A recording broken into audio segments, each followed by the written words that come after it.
Hi ಸ್ನೇಹಿತರೆ, ನಮಸ್ಕಾರ ಎಲ್ಲರಿಗೂ. ಈ ಒಂದು ವಿಡಿಯೋದಲ್ಲಿ ಯುವ ನಿಧಿಗೆ ಆನ್ಲೈನ್ ಮುಖಾಂತರ ಅರ್ಜಿಯನ್ನು ಸಲ್ಲಿಸೋದು ಹೇಗೆ ಅಂತ ತಿಳಿಸ್ಕೊಡ್ತಾ ಇದ್ದೀನಿ. ಆನ್ಲೈನ್ ಅಪ್ಲಿಕೇಶನ್ ಓಪನ್ ಆಗಿದೆ 4 ಗಂಟೆಯಿಂದ. ಇಲ್ಲೊಂದು ಲಿಂಕ್ ಕೂಡ ಕೊಟ್ಟಿದ್ದಾರೆ. ಈ ಒಂದು ಲಿಂಕ್ ಮೂಲಕ ನೀವು ನೋಂದಾಯಿಸಿಕೊಳ್ಳಬಹುದು ಅಂತ. ಈ ಒಂದು ಲಿಂಕ್ ಕೂಡ ನೀವು ಅಪ್ಲಿಕೇಶನ್ ಹಾಕೋಬೋದು. ಇಲ್ಲಿ ಹೆಲ್ಪ್ಲೈನ್ ನಂಬರ್ ಕೂಡ ಇದೆ. ಬನ್ನಿ ಸ್ನೇಹಿತರೆ, ವಿಡಿಯೋನ ಸ್ಟಾರ್ಟ್ ಮಾಡೋಣ. ಮೊದಲಿಗೆ ಸೇವಾ ಸಿಂಧು ಲಾಗಿನನ್ನು ಓಪನ್ ಮಾಡ್ಕೊಳ್ಳಿ. ಸೇವಾ ಸಿಂಧು ಲಾಗಿನ್ ಬಂದಿದ್ದೀನಿ. ಇಲ್ಲಿ ನಿಮ್ಮ ಒಂದು ಯೂಸರ್ ಐ ಡಿ ಪಾಸ್ವರ್ಡ್ ಹಾಕಿ ಲಾಗಿನನ್ನು ಮಾಡ್ಕೋಬೇಕು ಸ್ನೇಹಿತರೆ. ನೀವು ನಾರ್ಮಲ್ ಸಿಟಿಜನ್ ಲಾಗಿನ್ ಕೂಡ ಅಲ್ಲಿ ಬರುತ್ತಿದೆ. ಯುವ ನಿಧಿ ಅಪ್ಲಿಕೇಶನ್ ಹಾಕೋಕ್ಕೆ ಗ್ರಾಮವನ್ನು ಬೆಂಗಳೂರನ್ನು ಕರ್ನಾಟಕವನಿಗೆ ಹೋಗಬೇಕು ಅಂತೀನಲ್ಲ, ನೀವು ನಿಮ್ಮ ಮೊಬೈಲ್ನಲ್ಲೇ ಕೂಡ ಅಪ್ಲಿಕೇಶನ್ ಹಾಕ್ಬೋದು. ಇಲ್ಲಿ ನೀವು ಸೇವಾ ಸಿಂಧುನಲ್ಲಿ ಅಕೌಂಟ್ ಇಲ್ಲ ಅಂದರೆ ಇಲ್ಲಿ ರಿಜಿಸ್ಟರ್ ಇಯರ್ ಅಂತಿದೆ ನೋಡಿ, ಇದ್ರ ಮೇಲೆ ಕ್ಲಿಕ್ ಮಾಡಿಕೊಂಡು ಈ ಒಂದು ಸೇವಾ ಸಿಂಧುನ ಅಕೌಂಟನ್ನು ಕ್ರಿಯೇಟ್ ಮಾಡ್ಕೊಳ್ಳಿ. ಕ್ರಿಯೇಟ್ ಮಾಡ್ಕೊಂಡ ನಂತರ ನಿಮಗೆ ಯೂಸರ್ ಐ ಡಿ ಪಾಸ್ವರ್ಡ್ ದೊರೆಯುತ್ತೆ. ಆ ಒಂದು ಯೂಸರ್ ಐ ಡಿ ಪಾಸ್ವರ್ಡು ಇಲ್ಲಿ ಕಾಣುತ್ತಂಥ ಕ್ಯಾಪ್ಚರ್ ಕೋಡು ಹಾಕಿದ ನಂತರ ಇಲ್ಲಿ ಸಬ್ಮಿಟ್ ಅಂತಿದೆ ನೋಡಿ, ಈ ಒಂದು ಸಬ್ಮಿಟ್ ಬಟನ್ ಮೇಲೆ ಕ್ಲಿಕ್ ಮಾಡಿ ನಿಮಗೆ ಲಾಗಿನ್ ಆಗುತ್ತೆ ನೋಡಿ. ಈ ರೀತಿಯಾಗಿ ಓಪನ್ ಆಗುತ್ತೆ ಸೇವಾ ಸಿಂಧು ಲಾಗಿನ್. ಇದರಲ್ಲಿ ಲೆಫ್ಟ್ ಸೈಡಲ್ಲಿ ಅಪ್ಲೈ ಫಾರ್ ಸರ್ವಿಸ್ ಇರುತ್ತೆ, ಅದರ ಮೇಲೆ ಕ್ಲಿಕ್ ಮಾಡಿ ವ್ಯೂ ಆಲ್ ಅವೈಲೇಬಲ್ ಸರ್ವಿಸ್ ಮೇಲೆ ಕ್ಲಿಕ್ ಮಾಡಿ ನಂತರ ಈ ರೀತಿಯಾಗಿ ಬರುತ್ತೆ. ಇಲ್ಲಿ ಸರ್ಚ್ ಬಾರಲ್ಲಿ ಯುವ ನಿಧಿ ಅಂತ ಸರ್ಚ್ ಮಾಡಿ ನೋಡಿ. ಯುವ ನಿಧಿ ಅಂತ ಸರ್ಚ್ ಕೊಟ್ಟ ನಂತರ ಇಲ್ಲಿ ಆಟೋಮೆಟಿಕ್ಕಾಗಿ ಬಂದುಬಿಡುತ್ತೆ ಅಪ್ಲಿಕೇಶನ್ ಫಾರ್ ಯುವ ನಿಧಿ ಸ್ಕೀಮ್, ಯುವ ನಿಧಿಗೆ ಯೋಜನೆ ಅರ್ಜಿ. ಇದನ್ನು ಕ್ಲಿಕ್ ಮಾಡ್ಕೊಳ್ಳಿ, ಓಪನ್ ಆಗುತ್ತೆ ನೋಡಿ. ಈ ರೀತಿಯಾಗಿ ಓಪನ್ ಆಗಿದೆ ಯುವ ನಿಧಿ. ಮೇಲ್ಗಡೆ ಒಂದು ಪಾಪಪ್ ರೆಡ್ ಕಲರಲ್ಲಿ ಹೋಗ್ತಾ ಇದೆ. Application kept in the drop mode will be auto deleted after 3 days from date of submission if not submitted ಅಂತ ಬಂದಿದೆ. ನೀವು ಅಪ್ಲಿಕೇಶನ್ ಹಾಕುವಾಗ ನಿಮ್ಮ ಒಂದು ಅಪ್ಲಿಕೇಶನು ಡ್ರಾಫ್ಟ್ನಲ್ಲಿ ಹೋದರೆ ಅದು 3 ದಿನಗಳವರೆಗೂ ಇರುತ್ತೆ ಅಂತ ಕೊಟ್ಟಿದ್ದಾರೆ. 3 ದಿನ ಆದ ನಂತರ ಆಟೋಮೆಟಿಕ್ಕಾಗಿ ನಿಮ್ಮ ಒಂದು ಅಪ್ಲಿಕೇಶನು ಡಿಲೀಟ್ ಆಗಿ ಹೋಗುತ್ತೆ ಅಂತ ಕೊಟ್ಟಿದ್ದಾರೆ. 3 ದಿನ ಕಾಲಾವಕಾಶ ಒಂದು ಡ್ರಾಪ್ನಲ್ಲಿ ಸೇವ್ ಇಟ್ಕೋಬೋದು. ಆ ನಂತರದ ಆಟೋಮೆಟಿಕ್ ಡಿಲೀಟ್ ಆಗುತ್ತೆ. ಅಷ್ಟರೊಳಗಾಗಿ ನೀವು ಅಪ್ಲಿಕೇಶನನ್ನು ಸಬ್ಮಿಟ್ ಮಾಡಬೇಕು ನೋಡಿ. ಈ ರೀತಿಯಾಗಿ ಬರುತ್ತೆ. ಇದರಲ್ಲಿ ಮೊದಲಿಗೆ to check academic details in NAD portal please click here ಅಂತ ಕೊಟ್ಟಿದ್ದಾರೆ ಸ್ನೇಹಿತರೆ. ಇಲ್ಲಿ ನಿಮ್ಮ ಒಂದು ಶೈಕ್ಷಣಿಕ ವಿವರವನ್ನು ಈ ಒಂದು NAD portal please click here ಅಂತಿದೆ. ಈ ಒಂದು ನ್ಯಾಡ್ ವೆಬ್ಸೈಟಲ್ಲಿ ನಿಮ್ಮ ಒಂದು ಅಕಾಡೆಮಿಕ್ ಡೀಟೇಲ್ಸನ್ನು ಅವೈಲೇಬಲ್ ಇದೆಯಾ ಇಲ್ಲ ಅಂತ, ಮತ್ತು ನೀವೊಂದು ಈ ಒಂದು ಯುವ ನಿಧಿಗೆ ಅರ್ಜಿ ಸಲ್ಲಿಸೋಕ್ಕೆ ನೀವು ಎಲಿಜಿಬಲ್ ಇದೀರಾ ಇಲ್ಲ ಅಂತ ನೀವು ಮೊದಲಿಗೆ ಇಲ್ಲಿ ಚೆಕ್ ಮಾಡ್ಕೋಬೇಕಂತ ಅವರು ಕೊಟ್ಟಿದ್ದಾರೆ. ಇಲ್ಲಿ ನೀವು ನ್ಯಾಡ್ ಪೋರ್ಟಲ್ನಲ್ಲಿ ಶೈಕ್ಷಣಿಕ ವಿವರಗಳನ್ನು ಪರಿಶೀಲಿಸಲು ಬಯಸುವಿರಾ ಅಂತ ಕೇಳ್ತಾ ಇದೆ. ಇದನ್ನು ನೀವು ಕ್ಲಿಕ್ ಮಾಡ್ಕೊಳ್ಬೇಕು ಸ್ನೇಹಿತರೆ. ಈ ಒಂದು ಆಪ್ಷನನ್ನು ಕ್ಲಿಕ್ ಮಾಡಿಕೊಂಡ್ರೆ ಇನ್ನೊಂದು ಪೇಜ್ ಓಪನ್ ಆಗುತ್ತೆ. ಅಲ್ಲಿ ನಿಮ್ಮ ಒಂದು ಶೈಕ್ಷಣಿಕ ವಿವರವನ್ನು ಅಪ್ಡೇಟನ್ನು ಮಾಡೋದಿರುತ್ತೆ. ಅದು ಯಾವ ರೀತಿ ಮಾಡೋದಂತ ನಿಮಗೆ ಒಂದೊಂದಾಗಿ ತೋರಿಸ್ತೀನಿ. ಭಾಳಷ್ಟು ಜನ ಇದನ್ನು ತೋರಿಸಿಲ್ಲ. ಇಲ್ಲಿ ಏನು ನ್ಯಾಡ್ ಪೋರ್ಟಲಲ್ಲಿ ಏನು ಎಂಟ್ರಿ ಮಾಡಬೇಕು ಅನ್ನೋದೇ ಭಾಳ ಜನರಿಗೆ ಕನ್ಫ್ಯೂಸಲ್ಲಿ ಇರುತ್ತೆ, ಗೊತ್ತಾಗ್ತಿರಲ್ಲ. ಸೊ ಅದನ್ನು ನಿಮಗೆ ತಿಳಿಸ್ಕೊಡ್ತಾ ಇದ್ದೀನಿ ನೋಡಿ. ಇನ್ನೊಂದು ಪೇಜ್ ಓಪನ್ ಆಗಿದೆ. ನ್ಯಾಡ್ karnataka.gov.in ಅಂತ ವೆಬ್ಸೈಟ್ ಇದು. ಈ ಒಂದು ವೆಬ್ಸೈಟ್ಗೆ ಡೈರೆಕ್ಟಾಗಿ ಬಂದಿದೆ ನೋಡಿ. ಯುವ ನಿಧಿ ಸ್ಕೀಮ್ ಓಪನ್ ಆಗಿ ತೋರಿಸ್ತಾ ಇದೆ, ನೋಡ್ತಾ ಇದ್ದಾರೆ. ಈ ರೀತಿಯಾಗಿ ಬರ್ತಾ ಇದೆ. ಇಲ್ಲಿ ಓಪನ್ ಆದ ತಕ್ಷಣ ನಿಮಗೆ ಲೆಫ್ಟ್ ನೋಡಿ, ರೈಟ್ ಸೈಡಲ್ಲಿ ಇಲ್ಲೇನು ಕಾಣ್ತಾ ಇದೆ ನೋಡಿ, ಯುವ ನಿಧಿಗೆ ಅರ್ಹತೆ ಪರಿಶೀಲಿಸಿ ಅಂತ ಇಲ್ಲಿ ಏನು ಕಾಣ್ತಾ ಇದೆಯಲ್ಲ ನೋಡಿ, ರೈಟ್ ಸೈಡಲ್ಲಿ ಯುವ ನಿಧಿ ಅರ್ಹತೆ ಪರಿಶೀಲಿಸಿ. ಈ ಒಂದು ಡೈರೆಕ್ಟಾಗಿ ಓಪನ್ ಆಗುತ್ತೆ ಈ ರೀತಿಯಾಗಿ. ಇಲ್ಲಿ ಸ್ವಾಗತ, ಯುವ ನಿಧಿ ಯೋಜನೆಗೆ ನಿಮ್ಮ ಅರ್ಹತೆಯನ್ನು ಪರಿಶೀಲಿಸಲು ನಿಮಗೆ ಸಹಾಯ ಮಾಡಲು ನಾನು ನಿಮ್ಮ ವರ್ಚುವಲ್ ಸಹಾಯಕನಾಗಿದ್ದೇನೆ. ದಯವಿಟ್ಟು ಕೆಳಗಿನ ಪ್ರಶ್ನೆಗಳಿಗೆ ಉತ್ತರಿಸಿ ಅಂತ ಕೊಟ್ಟಿದ್ದಾರೆ. ಇಲ್ಲಿ ಒಂದೊಂದಾಗಿ ಪ್ರಶ್ನೆಯನ್ನು ಕೇಳ್ತಾ ಹೋಗುತ್ತೆ, ನಾವಿಲ್ಲಿ ಆನ್ಸರ್ ಮಾಡ್ತಾ ಹೋಗಬೇಕು. ಅಂದಾಗ ಮಾತ್ರ ನಿಮ್ಮ ಒಂದು ಡಿಗ್ರಿ ಅಥವಾ ಡಿಪ್ಲೊಮಾ ಡೀಟೇಲ್ಸು ಈ ಒಂದು ನ್ಯಾಡ್ ಪೋರ್ಟಲ್ನಲ್ಲಿ ವೆಬ್ಸೈಟ್ನಲ್ಲಿ ಅಪ್ಲೋಡ್ ಆಗಿದೆಯಾ ಇಲ್ಲ, ಅವೈಲೇಬಲ್ ಇದೆಯಾ ಇಲ್ಲ ಡಾಟಾ ಅಂತ ನೋಡ್ತಾರೆ ಅವರು. ಅವೈಲೇಬಲ್ ಇದ್ದರೆ ಮಾತ್ರ ಈ ಒಂದು ಯುವ ನಿಧಿಗೆ ಅರ್ಜಿಯನ್ನು ತಗೊಳುತ್ತೆ ಸ್ನೇಹಿತರೆ. ಈ ಒಂದು ನ್ಯಾಡ್ ಪೋರ್ಟಲಲ್ಲಿ ನಿಮ್ಮ ಒಂದು ಶೈಕ್ಷಣಿಕ ವಿವರ ಅಪ್ಡೇಟ್ ಆಗಿರಬೇಕು. ಅಂದಾಗ ಮಾತ್ರ ನಿಮಗೆ ಯುವ ನಿಧಿ ಅಪ್ಲಿಕೇಶನ್ ಬೀಳುತ್ತೆ. ಇಲ್ಲಾಂದರೆ ಅಪ್ಲಿಕೇಶನ್ ತೊಗೊಳ್ಳೋದಿಲ್ಲ ಸ್ನೇಹಿತರೆ, ಅಲ್ಲೇ ನಿಮಗೆ ಸ್ಟಾಪ್ ಆಗುತ್ತೆ, ಅರ್ಧಕ್ಕೆ ನಿಂದಿರುತ್ತೆ. ಸೊ ಈ ಒಂದು ಆಗಿಲ್ಲ ಅಂದರೆ ನಿಮ್ಮ ಒಂದು ಕಾಲೇಜ್ಗೆ ಕಾಂಟ್ಯಾಕ್ಟ್ ಮಾಡಿ ಅಂತ ಒಂದು ಎರರ್ ಬರ್ತಾ ಇದೆ. ಒಂದು ಅಭ್ಯರ್ಥಿದ ಅಪ್ಲಿಕೇಶನ್ ಹಾಕಿ ನೋಡಿದೆ ನಾನು, ಈ ಒಂದು ನ್ಯಾಡ್ ಪೋರ್ಟಲಲ್ಲಿ ಅಪ್ಡೇಟ್ ಆಗಿಲ್ಲ, ಕಾಲೇಜಿಗೆ ಕಾಂಟ್ಯಾಕ್ಟ್ ಮಾಡಿ ಅಂತ ಎರರ್ ಬರ್ತಾ ಇದೆ. ಸೊ ಇಲ್ಲಿ ನೀವು 2023ರಲ್ಲಿ ಪದವಿ ಪಡೆದಿದ್ದೀರಾ ಅಂತ ಇಲ್ಲಿ ಕೇಳ್ತಾ ಇದೆ ನೋಡಿ. 2023ರಲ್ಲಿ ಪದವಿ ಪಡೆದಿದ್ದಾರೆ ಅಂತ ಕೇಳ್ತಾ ಇದೆ. ಇಲ್ಲಿ ಹೌದು ಅಂತ ಕೊಡಬೇಕು. 2023ರಲ್ಲಿ ಪಾಸಾಗಿದ್ದಾರೆ ವಿದ್ಯಾರ್ಥಿ. ಸೊ ದಯವಿಟ್ಟು ನಿಮ್ಮ ವಿದ್ಯಾರ್ಥಿಯನ್ನು ಆಯ್ಕೆ ಮಾಡಿ ಅಂತ ಕೇಳ್ತಾ ಇದೆ. ಇಲ್ಲಿ ಡಿಪ್ಲೊಮಾ ಅಥವಾ ಡಿಗ್ರಿ ಅಂತ ಕೇಳ್ತಾ ಇದೆ. ಇಲ್ಲಿ ನಿಮ್ದು ಯಾವುದು ಮುಗಿದಿದೆಯೋ ಅದನ್ನು ಸೆಲೆಕ್ಟ್ ಮಾಡಿ. ಪದವಿ ಅಂತ ತೊಗೊಂಡಿದ್ದೇನೆ ನಾನು. ಇನ್ನೊಂದು ಸ್ವಲ್ಪ ಜೂಮ್ ಮಾಡಿ ತೋರಿಸ್ತೀನಿ ನಿಮಗೆ ನೋಡಿ. ಇಲ್ಲಿ ಮೊದಲಿಗೆ ನೀವು ಯೂನಿವರ್ಸಿಟಿಯನ್ನು ಆಯ್ಕೆಯನ್ನು ಮಾಡ್ಕೋಬೇಕು. ಇಲ್ಲಿ ಯೂನಿವರ್ಸಿಟಿ ಕೇಳ್ತದೆ ಮಂಡಳಿ ಅಂತ. ಯೂನಿವರ್ಸಿಟಿಯನ್ನು ಆಯ್ಕೆ ಮಾಡ್ಕೊಳ್ಳಿ. ನಿಮ್ಮದು ಡಿಗ್ರಿ ಅಥವಾ ಡಿಪ್ಲೊಮಾ ಯಾವುದು ಯೂನಿವರ್ಸಿಟಿಯಲ್ಲಿ ಮುಗಿದಿದೆ ಆ ಒಂದು ಯೂನಿವರ್ಸಿಟಿ ಹೆಸರನ್ನು ಇಲ್ಲಿ ಹಾಕಿ ನಮ್ಮದು ಗುಲ್ಬರ್ಗ ಯೂನಿವರ್ಸಿಟಿ ಕಲಬುರಗಿ. ಅದಾದ ನಂತರ ನಿಮ್ಮ ಒಂದು ನೋಂದಣಿ ಸಂಖ್ಯೆಯನ್ನು ನಮೂದಿಸಿ ಅಂತಿದೆ. ಇಲ್ಲಿ ಡಿಗ್ರಿದು ನೋಂದಣಿ ಸಂಖ್ಯೆ ರಿಜಿಸ್ಟರ್ ನಂಬರನ್ನು ಹಾಕಬೇಕು. ಡಿಪ್ಲೊಮೋದಿತ್ತಪ್ಪ ಡಿಪ್ಲೊಮೋ ಸಂಖ್ಯೆ ರಿಜಿಸ್ಟರ್ ನಂಬರನ್ನು ಹಾಕಬೇಕಾಗುತ್ತೆ. ಇಲ್ಲಿ ನಿಮ್ಮ ಡಿಗ್ರಿ ನೋಂದಣಿ ಸಂಖ್ಯೆ ಹಾಕಬೇಕು. ಅದಾದ ನಂತರ ಆಧಾರ್ ಕಾರ್ಡ್ ಪ್ರಕಾರ ನಿಮ್ಮ ಹೆಸರು ಅಂತಿದೆ. ಇಲ್ಲಿ ನಿಮ್ಮ ಒಂದು ಹೆಸರನ್ನು ಆಧಾರ್ ಕಾರ್ಡ್ನಲ್ಲಿ ಯಾವ ರೀತಿ ಇರುತ್ತೆ ಆ ರೀತಿಯಾಗಿ ಎಂಟ್ರ್ ಮಾಡಬೇಕು. ಮಾಡಿಲ್ಲೇ ನಿಮಗೆ ಒಂದು ಸಿಂಬಲ್ ಕಾಣುತ್ತೆ ನೋಡಿ, ಈ ಒಂದು ಸಿಂಬಲನ್ನು ಟಿಕ್ ಮಾಡಬೇಕು. ಸ್ವಲ್ಪ ಲೋಡಿಂಗ್ ತೊಗೊಳುತ್ತೆ ಸ್ನೇಹಿತರಲ್ಲಿ. ಅವರ ಒಂದು ರಿಜಿಸ್ಟರ್ ನಂಬರ್ ಮತ್ತು ಹೆಸರನ್ನು ಹಾಕಿ ಸರ್ಚ್ ಮಾಡಿದರೆ ಯಾವುದೇ ರೀತಿ ಇಲ್ಲಿ ಶೋ ಆಗ್ತಾ ಇಲ್ಲ. ಸೊ ಸರ್ವರು ಡೌನ್ ಇದೆ ಅಂತ ಕಾಣಿಸುತ್ತೆ. ಯಾವುದೇ ರೀತಿ ಡಾಟಾ ಪೇಚ್ ಆಗಿ ಇಲ್ಲಿ ತೋರಿಸ್ತಾ ಇಲ್ಲ ಸ್ನೇಹಿತರೆ. ಸೊ ಭಾಳಷ್ಟು ಒಂದು ಅಪ್ಲಿಕೇಶನ್ ಆಗ್ತಾ ಇದ್ದೀನಿ. ಸೊ ಇದೇ ರೀತಿಯಾಗಿ ಬರ್ತಾ ಇದೆ. ಯಾವುದೇ ರೀತಿ ಒಂದು ನ್ಯಾಡ್ ಪೋರ್ಟಲಲ್ಲಿ ಇವರ ಒಂದು ಡಾಟಾ ಅಪ್ಡೇಟ್ ಆಗಿಲ್ಲ ಅಂತ ಅನಿಸುತ್ತೆ. ಅಲ್ಲಿ ಶೋ ಆಗ್ತಾನೇ ಇಲ್ಲ. ಸೊ ಹಾಗಾಗಿ ಇಷ್ಟೇ ಬರ್ತಾ ಇದ್ದೀನಿ, ನಿಂದಿರ್ತಾ ಇದೆ. ಮತ್ತು ಇದರಲ್ಲಿ ಇನ್ನೊಂದು ನಿಮಗೆ ಅಪ್ಡೇಟನ್ನು ಕೊಟ್ಟಿದ್ದಾರೆ, ಅದನ್ನು ಕೂಡ ತಿಳಿಸ್ತೀನಿ ಇವಾಗ ನೋಡಿ. ಈ ಒಂದು ಪೋರ್ಟಲಲ್ಲಿ ಡಿಜಿಲಾಕರ್ ಮೂಲಕ ನಿಮ್ಮ ಒಂದು ಡಿಪ್ಲೊಮಾ ಪ್ರಾವಿಷನಲ್ ಸರ್ಟಿಫಿಕೇಟನ್ನು ಕೂಡ ಡೌನ್ಲೋಡ್ ಮಾಡಿಕೊಳ್ಳಿ ಅಂತ ಅವರು ಕೂಡ ಕೊಟ್ಟಿದ್ದಾರೆ. ಕೆಳಗೆ ನೋಡಿ ನ್ಯಾಡ್ ಕರ್ನಾಟಕ ಅಂಕಿಅಂಶ ನೋಡಿ ಪ್ರಕಟಣೆಯಲ್ಲಿ ಕೊಟ್ಟಿದ್ದಾರೆ. ಶೈಕ್ಷಣಿಕ ಸಂಘ ಸಂಸ್ಥೆಗಳೇ ಘೋಷಣಾ ನಮೂನೆ ಲಭ್ಯವಿದೆ ಅಂತ ಕೊಟ್ಟಿದ್ದಾರೆ. ಇಲ್ಲಿ ಶೈಕ್ಷಣಿಕ ಒಂದು ಘೋಷಣಾ ನಮೂನೆ ಫಾರ್ಮ್ಯಾಟ್ ಏನಿದೆ ಸ್ವಯಂ ಘೋಷಣಾ ಪತ್ರ ಅದು ಕೂಡ ಇಲ್ಲಿ ಲಭ್ಯವಿದೆ ಅಂತ ಕೊಟ್ಟಿದ್ದಾರೆ. ವಿದ್ಯಾರ್ಥಿಗಳು ಈಗ ತಮ್ಮ ಪ್ರಾವಿಷನಲ್ ಡಿಗ್ರಿ ಪ್ರಮಾಣಪತ್ರವನ್ನು ಡಿಜಿಲಾಕರ್ನಿಂದ ಪಡೆದುಕೊಳ್ಳಿ ಅಂತ ಕೊಟ್ಟಿದ್ದಾರೆ. ಡಿಜಿಲಾಕರ್ ಮುಖಾಂತರ ನಿಮ್ಮ ಒಂದು ಡಿಗ್ರಿ ಪ್ರಾವಿಷನಲ್ ಸರ್ಟಿಫಿಕೇಟನ್ನು ಪಡ್ಕೋಬೋದು. ಯುವ ನಿಧಿಗೆ ನಿಮ್ಮ ಅರ್ಹತೆ ಪರಿಶೀಲಿಸಿ ಮತ್ತು ನ್ಯಾಡ್ನಲ್ಲಿ ನಮ್ಮ ದಾಖಲಾ ಲಭ್ಯತೆಯನ್ನು ಪರಿಶೀಲಿಸಿ ಅಂತ ಕೊಟ್ಟಿದ್ದಾರೆ. ಈ ಒಂದು ಕಂಪಲ್ಸರಿಯಾಗಿ ಮಾಡಲೇಬೇಕು ಸ್ನೇಹಿತರೆ. ನೀವು ಶೈಕ್ಷಣಿಕ ಸಂಸ್ಥೆಗಳಿಂದ ಘೋಷಣೆ ನಮೂನೆಯನ್ನು ಲಭ್ಯವಿದೆ ಅಂತ ಕೊಟ್ಟಿದ್ದ ಆ ಫಾರ್ಮ್ಯಾಟನ್ನು ತೋರಿಸ್ತೀನಿ ಓಪನ್ ಮಾಡಿ ನಿಮಗೆ. ಮತ್ತು ವಿದ್ಯಾರ್ಥಿಗಳು ತಮ್ಮ ಒಂದು ಪ್ರಾವಿಷನಲ್ ಸರ್ಟಿಫಿಕೇಟನ್ನು ಡಿಜಿಲಾಕರ್ ಇಲ್ಲಿ ಕ್ಲಿಕ್ ಮಾಡಿಕೊಂಡ್ರೆ, ಈ ಒಂದು ಆಪ್ಷನ್ ಮೇಲೆ ನೀವು ಕ್ಲಿಕ್ ಮಾಡಿಕೊಂಡ್ರೆ ಇನ್ನೊಂದು ವೆಬ್ಸೈಟನ್ನು ಓಪನ್ ಆಗ್ತವೆ. ಈ ಡಿಜಿಲಾಕರ್ಗೆ ಹೋಗುತ್ತೆ. ಇಲ್ಲಿ ನೀವು ಆವಾಗಲೇ ಏನು ತೋರಿಸಿದ್ನಲ್ಲಿ ನಿಮ್ಮದು ಯೂನಿವರ್ಸಿಟಿ ನಂಬರು, ಯೂನಿವರ್ಸಿಟಿ ಸೆಲೆಕ್ಷನ್ನು ಮತ್ತು ವಿದ್ಯಾರ್ಥಿ ಹೆಸರು ಹಾಕಿದರೆ ಆ ಒಂದು ಆಪ್ಷನ್ಗೆ ಈ ಒಂದು ಆಪ್ಷನ್ 4 ನಂಬರ್ ಆಪ್ಷನನ್ನು ಕ್ಲಿಕ್ ಮಾಡಿದರೆ ಅಲ್ಲಿಗೆ ಹೋಗುತ್ತೆ. ಅದು ಇದು ಕೂಡ ಅಷ್ಟೇ, 5ನೇದು ಕೂಡ ಅಷ್ಟೇ, ಅಲ್ಲಿಗೆ ಹೋಗುತ್ತೆ. ಇದು ಒಂದೇ ಸೇಮ್ ಆಪ್ಷನ್ ಇದೆ, ಎರಡು ಕೂಡ ಒಂದೇ ಇದೆ. ನಿಮ್ಮ ಒಂದು ಎಲಿಜಿಬಿಲಿಟಿಯನ್ನು ಚೆಕ್ ಮಾಡೋ ಒಂದು ಆಪ್ಷನ್ಗೆ ಹೋಗುತ್ತೆ. ಎರಡು ಕ್ಲಿಕ್ ಮಾಡಿಕೊಂಡ್ರೆ ಸ್ನೇಹಿತರೆ, ಇಲ್ಲಿ ಮೊದಲಿಗೆ ನೀವು ಈ ಒಂದು ಯುವ ನಿಧಿಗೆ ನೀವು ಎಲಿಜಿಬಲ್ ಇದ್ದೀರಾ ಇಲ್ಲ ಅಂತ ಮೊದಲ ಚೆಕ್ ಮಾಡ್ಕೋಣ. ಆನಂತರ ಈ ಒಂದು ನ್ಯಾಡ್ನಲ್ಲಿ ವೆಬ್ಸೈಟ್ನಲ್ಲಿ ನಿಮ್ಮ ದಾಖಲಾತಿ ಲಭ್ಯ ಇದೆಯಲ್ಲ ಅಂತ ಫಸ್ಟಿಗೆ ತಿಳ್ಕೋಣ. ಇಲ್ಲಿ ನೋಡಿ ಪ್ರಕಟಣೆಯಲ್ಲಿ 4ನೇ ಆಪ್ಷನ್ ಯುವ ನಿಧಿಗೆ ಯೋಜನೆ ನಿಮ್ಮ ಅರ್ಹತೆಯನ್ನು ಪರಿಶೀಲಿಸಿ ಅಂತ ಇದ್ರ ಮೇಲೆ ಕ್ಲಿಕ್ ಮಾಡಿದರೆ ಸ್ವಲ್ಪ ಲೋಡಿಂಗ್ ತೊಗೊಂಡು ಓಪನ್ ಆಗುತ್ತೆ. ವೇಟ್ ಮಾಡಿ ನೋಡಿ, ಈ ರೀತಿಯಾಗಿ ಓಪನ್ ಆಗುತ್ತೆ. ಇಲ್ಲಿ ನಿಮ್ಮ ದಾಖಲೆಗಳನ್ನು ನ್ಯಾಡ್ ಜಾಲತಾಣದಲ್ಲಿ ಪರಿಶೀಲಿಸಿ ಅಂತ ಬರ್ತಾ ಇದೆ ನೋಡಿ. ಇದು ರೈಟ್ ಸೈಡಲ್ಲಿರುವಂಥದ್ದು ಎಲಿಜಿಬಿಲಿಟಿ ಚೆಕ್ ಮಾಡೋದು ಸ್ನೇಹಿತರೆ. ಇಲ್ಲಿ ಲೆಫ್ಟ್ ಸೈಡಲ್ಲಿ ಬರುವಂಥದ್ದು ನಿಮ್ಮ ಒಂದು ದಾಖಲೆಗಳು ನ್ಯಾಡ್ ಜಾಲತಾಣದಲ್ಲಿ ಪರಿಶೀಲಿಸಿ ಅಂತ. ನಿಮ್ಮ ಒಂದು ನ್ಯಾಡ್ ಜಾಲತಾಣದಲ್ಲಿ ನಿಮ್ಮ ದಾಖಲೆ ಲಭ್ಯದಲ್ಲಿ ಮಾತ್ರ ಯುವ ನಿಧಿಗೆ ಅರ್ಜಿ ತಗೊಳ್ಳುತ್ತೆ. ಇದ್ರ ಮೇಲೆ ಕ್ಲಿಕ್ ಮಾಡ್ಕೊಳ್ಳಿ. ಕ್ಲಿಕ್ ಮಾಡಿದ ನಂತರ ಈ ರೀತಿಯಾಗಿ ಬರುತ್ತೆ ಸ್ನೇಹಿತರೆ. ಈ ರೀತಿಯಾಗಿ ಬರುತ್ತೆ, ಚೆಕ್ ಯುವರ್ ರೆಕಾರ್ಡ್ಸ್ ಇನ್ ನ್ಯಾಡ್ ಅಂತ ಬರುತ್ತೆ.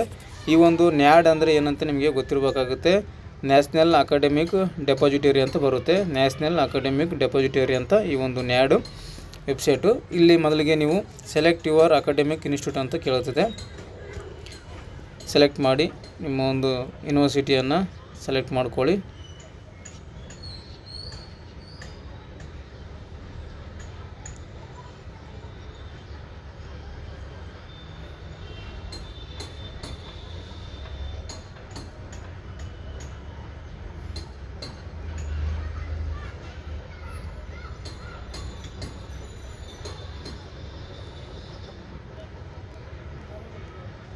ನಿಮ್ದು ಯಾವ್ದು ಯೂನಿವರ್ಸಿಟಿ ಇದೆ ಆ ಒಂದು ಯೂನಿವರ್ಸಿಟಿಯನ್ನು ಸೆಲೆಕ್ಟ್ ಮಾಡ್ಕೊಳ್ಳಿ. ಯೂನಿವರ್ಸಿಟಿ ಸೆಲೆಕ್ಟ್ ಮಾಡಿದ ನಂತರ ಎಂಟರ್ ಯುವರ್ ರಿಜಿಸ್ಟರ್ ನಂಬರ್ ಅಂತಿದೆ. ಇಲ್ಲಿ ನಿಮ್ಮ ಒಂದು ಡಿಗ್ರಿ ರಿಜಿಸ್ಟರ್ ನಂಬರ್ನ ಎಂಟರ್ ಮಾಡಬೇಕು. ಅಥವಾ ಡಿಪ್ಲೊಮದವರಾಗಿದ್ದರೆ ಈ ಒಂದು ನಿಮ್ಮ ಡಿಪ್ಲೊಮದ ರಿಜಿಸ್ಟ್ರೇಷನ್ ನಂಬರನ್ನು ಇಲ್ಲಿ ಎಂಟರ್ ಮಾಡಬೇಕು. ಎಂಟ್ರ್ ಮಾಡಿದ ನಂತರ ಮತ್ತೆ ಇಲ್ಲಿ ಸಬ್ಮಿಟ್ ಅಂತಿದೆ ನೋಡಿ. ಈ ಒಂದು ಸಬ್ಮಿಟ್ ಬಟನ್ ಮೇಲೆ ಕ್ಲಿಕ್ ಮಾಡಿ. ನೋಡಿ ಸ್ನೇಹಿತರೆ, ಸಬ್ಮಿಟ್ ಅಂತ ಕೊಟ್ಟ ನಂತರ ನಮಗೆ ಇಲ್ಲಿ ಡಾಟಾ ಕೆಳಗಡೆ ತೋರಿಸ್ತಾ ಇದೆ. University degree marks sheet first ಸೆಮಿಸ್ಟ್ರದ್ದು ಯಾವ ಒಂದು ಮಂತ್ನಲ್ಲಿ ಯಾವ ಒಂದು ಇಯರ್ನಲ್ಲಿ ನಿಮ್ಮದು ಫಸ್ಟ್ ಸೆಮ್ಮು ಮುಗಿದಿದೆ ಅಂತ ಇಲ್ಲಿ ತೋರಿಸ್ತಾ ಇದೆ. 2021ಕ್ಕೆ ಡಿಗ್ರಿ ಮುಗಿದಿದೆ, ಫಸ್ಟ್ ಸೆಮ್ ಅಂತ ತೋರಿಸ್ತಾ ಇದೆ. ಮತ್ತು ಪ್ರಾವಿಷನಲ್ ಡಿಗ್ರಿ ಸರ್ಟಿಫಿಕೇಟ್ ಅಂತ ತೋರಿಸ್ತಾ ಇದೆ. ಇಲ್ಲಿ ಸೆಮಿಸ್ಟ್ರು ಸಂಖ್ಯೆ ಬಂದಿಲ್ಲ ನಂಬರು. ಮತ್ತು ಇಲ್ಲಿ ಸೆಪ್ಟೆಂಬರ್ನಲ್ಲಿ ಮುಗಿದಿದೆ, ಮಂತು ಮತ್ತು 2023ರಲ್ಲಿ ಡಿಗ್ರಿ ಮುಗಿದಿದೆ ಅಂತ ತೋರಿಸ್ತಾ ಇದೆ, ಫೈನಲ್ ಡಿಗ್ರಿ. ಈ ರೀತಿಯಾಗಿ ಒಂದು ನ್ಯಾಡ್ನಲ್ಲಿ ನಿಮಗೊಂದು ರಿಜಿಸ್ಟರ್ ನಂಬರ್ ಎಂಟರ್ ಮಾಡಿದ ನಂತರ ಇಲ್ಲಿ ತೋರಿಸುತ್ತೆ. ಸೊ ಇದು ನಿಮ್ಮ ಒಂದು ರೆಕಾರ್ಡನ್ನು ಚೆಕ್ ಮಾಡುವ ವಿಧಾನ ಐತೆ ಸ್ನೇಹಿತರೆ. ಇದನ್ನು ಚೆಕ್ ಮಾಡ್ಕೋಬೇಕು ಮತ್ತು ಎಲಿಜಿಬಿಲಿಟಿಯನ್ನು ಕಂಪಲ್ಸರಿಯಾಗಿ ಚೆಕ್ ಮಾಡ್ಕೋಬೇಕು. ಇದು ಒಂದು ನಿಮ್ಮ ಒಂದು ರೆಕಾರ್ಡನ್ನು ನ್ಯಾಡ್ ವೆಬ್ಸೈಟ್ನಲ್ಲಿ ಚೆಕ್ ಮಾಡುವ ವಿಧಾನ ಆಯಿತು. ಮತ್ತು ಇವಾಗ ಎಲಿಜಿಬಿಲಿಟಿಯನ್ನು ಚೆಕ್ ಮಾಡೋ ಮೊದಲೇ ತೋರಿಸಿದ್ದೀನಿ ನಿಮ್ಗೆ ಯಾವ ರೀತಿ ಅಂತ. ಅದೊಂದು ನಿಮ್ಮ ಡೀಟೇಲ್ಸು ಇಲ್ಲಿ ಕ್ಯಾಪ್ಚರ್ ಆಗ್ತಾ ಇಲ್ಲ. ಸೊ ಕ್ಯಾಪ್ಚರ್ ಆದ ನಂತರ ಯಾವ ರೀತಿ ಬರುತ್ತೆ ಅಂತ ನೆಕ್ಸ್ಟ್ ವಿಡಿಯೋದಲ್ಲಿ ತೋರಿಸ್ಕೊಡ್ತೀನಿ.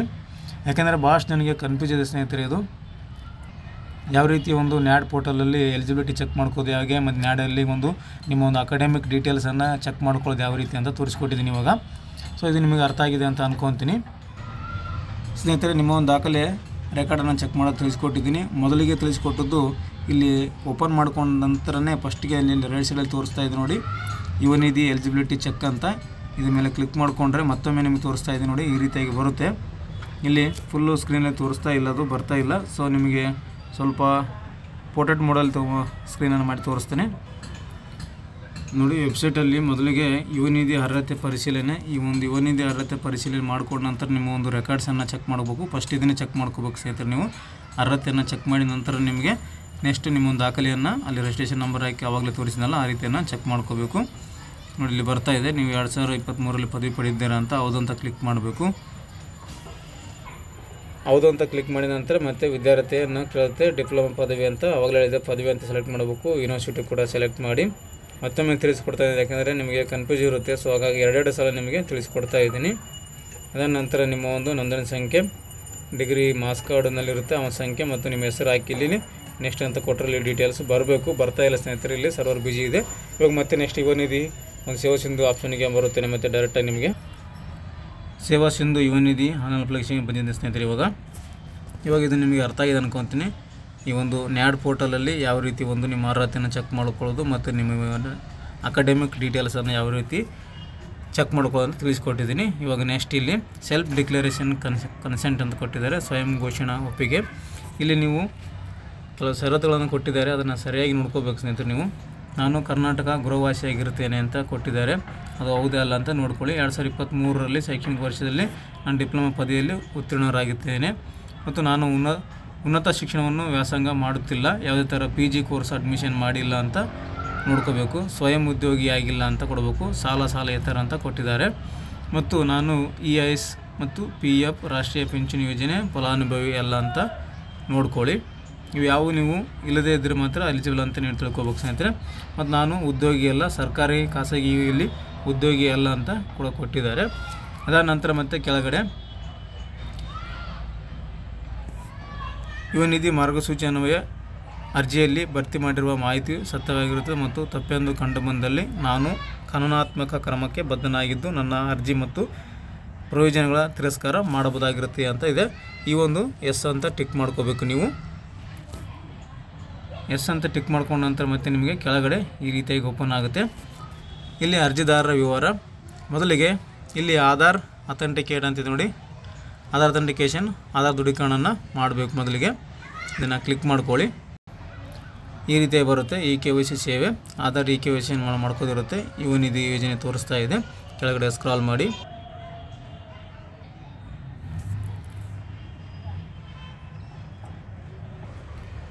ಆಧಾರ್ OTP ಹಾಕಿ ನಾನು ಸಬ್ಮಿಟ್ ಕೊಟ್ಟಿದ್ದೀನಿ ನೋಡಿ. ಇವಾಗ ಇಲ್ಲಿ ಗೆಟ್ ಆಧಾರ್ ಡೀಟೇಲ್ಸ್ ಅಂತಿದೆ ನೋಡಿ, ಇದ್ರ ಮೇಲೆ ಕ್ಲಿಕ್ ಮಾಡಬೇಕು. ಆಧಾರ್ ವಿವರವನ್ನು ಪಡೆಯಿರಿ. ಅದನ್ನು ಕ್ಲಿಕ್ ಮಾಡಿದ ನಂತರ ಆಟೋಮೆಟಿಕ್ಕಾಗಿ ನಿಮಗೆ ಇಲ್ಲಿ ಆಧಾರ್ ಕಾರ್ಡ್ನಲ್ಲಿರುವಂತೆ ಹೆಸರು ತೋರಿಸುತ್ತೆ, ಅಲ್ಲಿ ಜನ್ಮ ದಿನಾಂಕ ಕೂಡ ಬರುತ್ತೆ, ಲಿಂಗ ಕೂಡ ಆಟೋಮೆಟಿಕ್ ಸೆಲೆಕ್ಟ್ ಆಗುತ್ತೆ. ಆಧಾರ್ ಕಾರ್ಡ್ನಲ್ಲಿರುವಂಥ ಫೋಟೋನು ಆಟೋಮೆಟಿಕ್ಕಾಗಿ ಇಲ್ಲಿ ಬಂದುಬಿಡುತ್ತೆ ಸ್ನೇಹಿತರೆ. ಫೋಟೋ ಅಪ್ಲೋಡ್ ಮಾಡೋದು ಬೇಕಾಗಿಲ್ಲ, ಆಧಾರ್ ಕಾರ್ಡ್ನಲ್ಲಿರುವಂತೆಯೇ ಫೋಟೋ ಇಲ್ಲಿ ಆಟೋಮೆಟಿಕ್ಕಾಗಿ ಬಂದುಬಿಡುತ್ತೆ. ನಿಮಗೆ ಎಲ್ಲ ಇಲ್ಲಿ ಆಟೋಮೆಟಿಕ್ಕಾಗಿ ಬರಬೇಕು, ಅಂದರೆ ಮಾತ್ರ ಅದು ಸರಿಯಾಗಿ KYC ಆಗಿದೆ ಅಂತ ಅರ್ಥ ಆಗುತ್ತೆ. ಮತ್ತು ಇಲ್ಲಿ ಅಡ್ರೆಸ್ ಕೂಡ ತೋರಿಸ್ತಾ ಇದೆ, ಕಾಯಂ ವಿಳಾಸ. ಈ ಒಂದು ಕಾಯಂ ವಿಳಾಸ ಕೂಡ ಈ ಒಂದು ಬಾಕ್ಸ್ನಲ್ಲಿ ಆಟೋಮೆಟಿಕ್ಕಾಗಿ ಫಿಲಪ್ ಆಗುತ್ತೆ.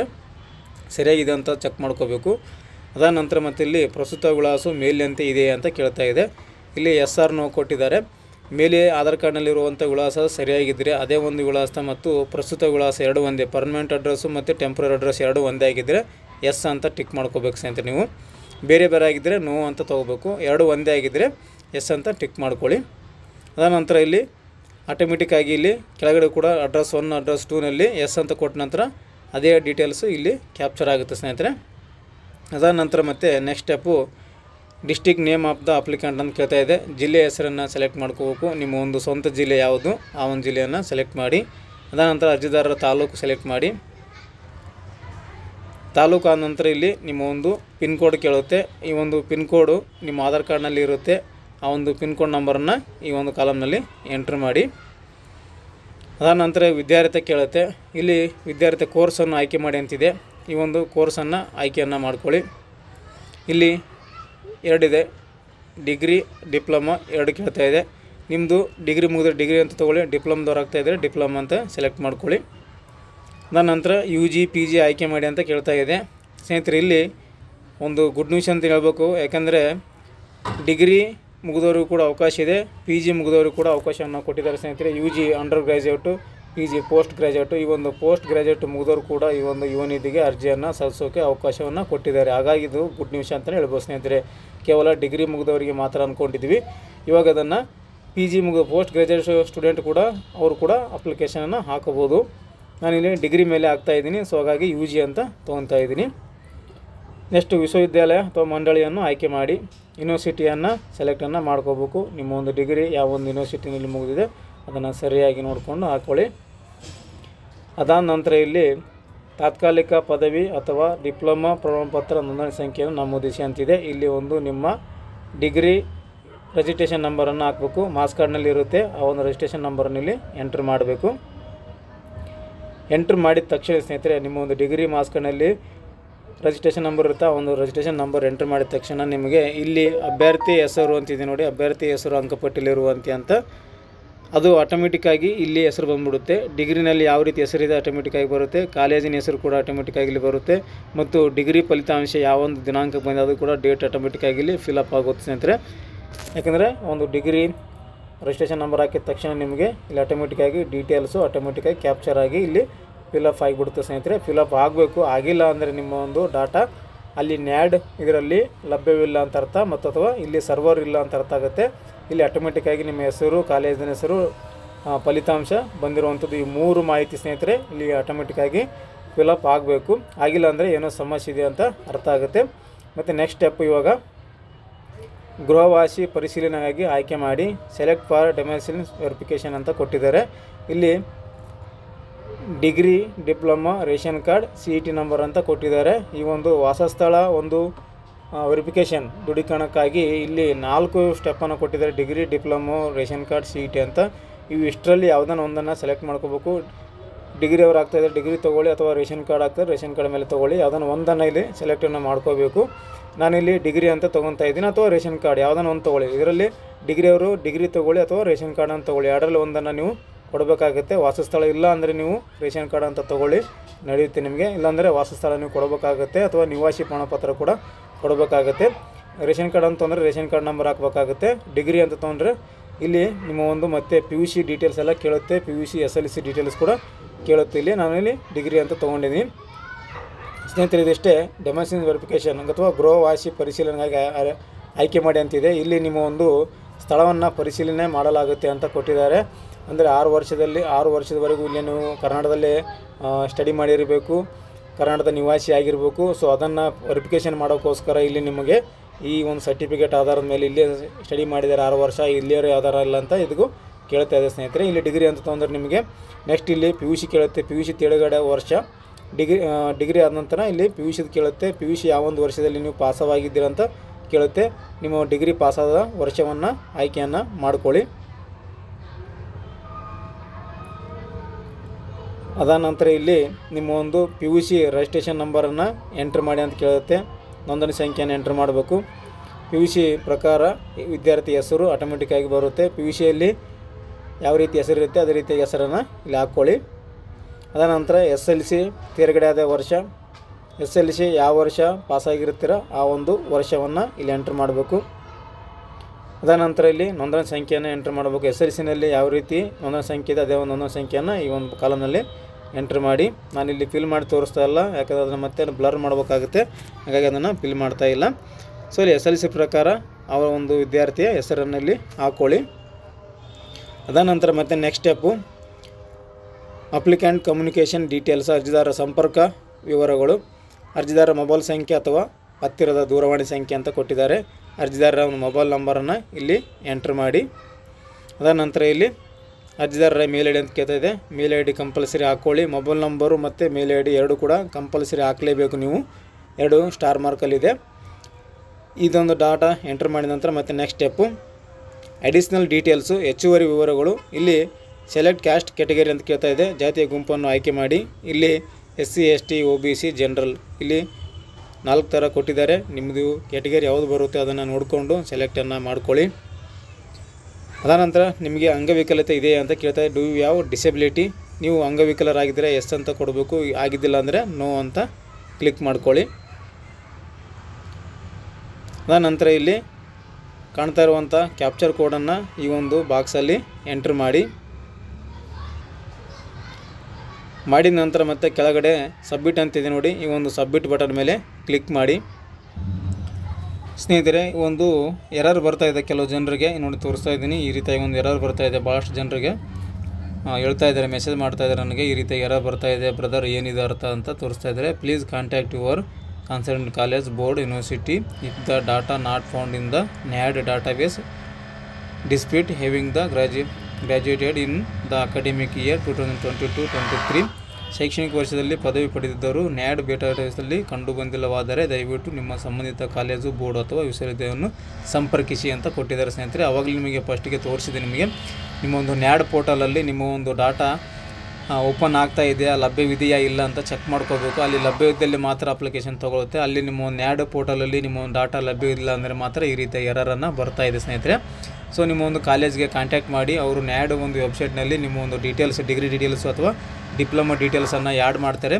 ತದನಂತರ ನಿಮಗೆ ಈ ಒಂದು ನ್ಯಾಡ್ ವೆಬ್ಸೈಟಲ್ಲಿ ಹೋಗಿ ನೀವು ಡೀಟೇಲ್ಸನ್ನು ಚೆಕ್ ಮಾಡ್ಕೊಳ್ಳಿ ಮತ್ತು ಎಲಿಜಿಬಿಲಿಟಿಯನ್ನು ಚೆಕ್ ಮಾಡ್ಕೊಳ್ಳಿ. ತದನಂತರ ನೀವು ಈ ಒಂದು ಯುವ ನಿಧಿಗೆ ಅರ್ಜಿಯನ್ನು ಸಲ್ಲಿಕೊಳ್ಳಿ ಸ್ನೇಹಿತರೆ, ಅರ್ಜಿಯನ್ನು ಹಾಕ್ಕೊಳ್ಳಿ ಅಂತ ಹೇಳ್ತಾ ಸ್ನೇಹಿತರೆ, ಈ ಒಂದು ವಿಡಿಯೋ ನಿಮಗೋಸ್ಕರ ಒಂದು ಯುವ ನಿಧಿಗೆ ಅರ್ಜಿಯನ್ನು ಸಲ್ಲಿಸೋದು ಯಾವ ರೀತಿ ಅಂತ ಸ್ಟೆಪ್ ಬೈ ಸ್ಟೆಪ್ ಆಗಿ ತಿಳಿಸ್ಕೊಟ್ಟಿದ್ದೀನಿ. ಎಲ್ಲೆಲ್ಲಿ ನಿಮಗೆ ಕನ್ಫ್ಯೂಸ್ ಆಗ್ತಾ ಇತ್ತು ಅದನ್ನು ಕೂಡ ಹೇಳಿಕೊಟ್ಟಿದ್ದೀನಿ. ಇನ್ನೂ ಕೂಡ ನಿಮಗೆ ಇದರಲ್ಲಿ ಏನಾದರೂ ಗೊತ್ತಾಗಿಲ್ಲ ಅಂದರೆ, ಗೊಂದಲ ಇದ್ದರೆ, ಕನ್ಫ್ಯೂಸ್ ಆಗ್ತಾ ಇದ್ದರೆ ಕಮೆಂಟ್ ಮಾಡಿ. ಕಮೆಂಟಲ್ಲಿ ನಿಮಗೆ ಪರಿಹಾರನ ಕೊಡ್ತೀನಿ, ಇಮಿಡಿಯೇಟ್ಲಾಗಿ ನಿಮಗೆ ರಿಪ್ಲೈನ ಮಾಡ್ತೀನಿ ಅಂತ ಹೇಳ್ತಾ ಸ್ನೇಹಿತರೆ, ಈ ಒಂದು ಮಾಹಿತಿ ನಿಮಗೆ ಉಪಯುಕ್ತ ಆಗಿದೆ ಅಂತ ಅನ್ಕೊತೀನಿ ಸ್ನೇಹಿತರೆ. ಯಾಕೆಂದರೆ ನಾವು ಒಂದು ವಿದ್ಯಾರ್ಥಿದ ಅಪ್ಲೈ ಮಾಡಿ ತೋರಿಸ್ತಾ ಇದ್ದೆ, ಅವರ ಒಂದು ಡೀಟೇಲ್ಸ್, ಡಿಗ್ರಿ ಡೀಟೇಲ್ಸ್ ಕೂಡ ನ್ಯಾಡ್ ಒಂದು ಪೋರ್ಟಲಲ್ಲಿ ಲಭ್ಯವಿಲ್ಲ. ಹಾಗಾಗಿ ಒಂದು ಅಪ್ಲಿಕೇಶನ್ ಬಿಡ್ತಾ ಇಲ್ಲ, ಅಂದರೆ ಮುಂದಕ್ಕೆ ಹೋಗ್ತಾ ಇಲ್ಲ, ಸಬ್ಮಿಟ್ ಆಗ್ತಾ ಇಲ್ಲ. ಸೊ ಹಾಗಾಗಿ ಇಲ್ಲಿಗೆ ಸ್ಟಾಪ್ ಮಾಡ್ತಾ ಇದ್ದೀನಿ ಸ್ನೇಹಿತರೆ. ಹಾಗಾಗಿ ಅದು ಬಿಟ್ಟರೆ ಮತ್ತೇನೂ ಇಲ್ಲ. ಮತ್ತು ತಪ್ಪು ತಿಳಿಬೇಡಿ, ಯಾಕೆಂದರೆ ಮತ್ತೆ ಇನ್ಕಂಪ್ಲೀಟಾಗಿ ತೋರಿಸಿದ್ದಾರೆ ಅಂತ ಅನ್ಕೋಬೇಡಿ, ಯಾಕಂದರೆ ಅಪ್ಲಿಕೇಶನ್ ಸಬ್ಮಿಟ್ ಆಗ್ತಾ ಇಲ್ಲ. ಸೊ ಇನ್ನೊಂದು ವಿಡಿಯೋದಲ್ಲಿ ಮತ್ತು ಯಾರೋ ಒಂದು ವಿದ್ಯಾರ್ಥಿದು ಲಭ್ಯವಿದ್ದಲ್ಲಿ ಕಂಪ್ಲೀಟಾಗಿ ಮತ್ತೊಂದು ವಿಡಿಯೋ ಮಾಡಿ ನಿಮಗೆ ಹಾಕ್ತೀನಿ ಅಂತ ಹೇಳ್ತಾ ಸ್ನೇಹಿತರೆ, ನೆಕ್ಸ್ಟ್ ವಿಡಿಯೋದಲ್ಲಿ ಇನ್ನೊಂದು ಮಾಹಿತಿಯೊಂದಿಗೆ ಇನ್ನೊಂದು ವಿಡಿಯೋದಲ್ಲಿ ನಿಮ್ಮನ್ನು ಭೇಟಿ ಆಗ್ತೀನಿ. ಅಲ್ಲಿವರೆಗೂ ನಮ್ಮ ವಿಡಿಯೋಸನ್ನು ನೋಡ್ತಾ ಇರಿ, ಸಪೋರ್ಟ್ ಮಾಡಿ ಅಂತ ಹೇಳ್ತಾ ಥ್ಯಾಂಕ್ಸ್ ಫಾರ್ ದ ವಾಚಿಂಗ್.